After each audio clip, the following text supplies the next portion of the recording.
गुढीपाडवा अक्षय तृतीया सण मोठे भारी, स्वतःचे घर घेऊन तोरण बांधू आपल्या दारी। सूरज इस्टेट डेव्हलपर्सचा भव्य गृह प्रकल्प रॉयल ड्रीम लँड 1, 2, 3 BHK तयार फ्लॅट्स बजेट मध्ये बसलेत। सर्व अत्याधुनिक सुविधांनी आधीच सजलेत। GST आणि रजिस्ट्रेशन फी माफ। Royal dream land, Gangai lawn जवळ, Phulewadi ring road, Kolhapur. Phone 94 21 11 17 94।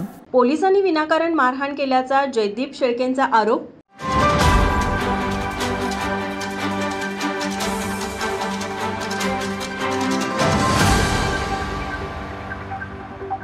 इतिहास अभ्यासक इंद्रजीत सावंत आणि छत्रपती शिवाजी महाराज यांच्याबद्दल आक्षेपार्ह वक्तव्य केलेल्या प्रशांत कोरटकरला 28 मार्चला जिल्हा सत्र न्यायालयात मोठ्या पोलीस बंदोबस्तात आणण्यात आलं होतं। त्यावेळी न्यायालयात साक्ष देण्याकरिता गेलेले जयदीप शेळके यांना पोलिसांनी रोखून विनाकारण कपडे फाटेपर्यंत बेदम मारहाण केली। ही मारहाण जिल्हा पोलीस अधीक्षक महेंद्र पंडित यांच्या आदेशाने झाल्याचा आरोप करत त्याबद्दलची तक्रार शाहूपुरी पोलिसात तात्काळ दाखल करावी या मागणीचे निवेदन जयदीप विश्वासराव शेळके यांनी जिल्हाधिकारी कार्यालयात बुधवारी दिले।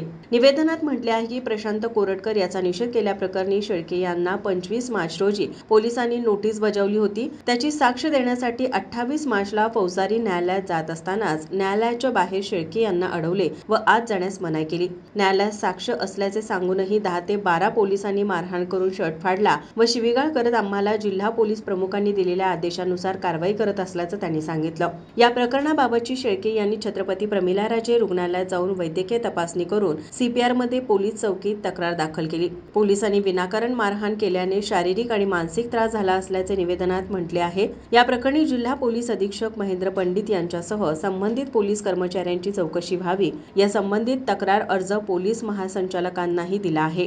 अर्जाची दखल घेऊन संबंधितांवर गुन्हा दाखल न केल्यास न्यायालयात दाद मागण्याचा इशारा शेळके यांनी यावेळी दिला। माझा महाराष्ट्र न्यूज कोल्हापूर। ताज्या घडामोडी पाहण्यासाठी माझा महाराष्ट्र न्यूजला आजच सबस्क्राइब करा।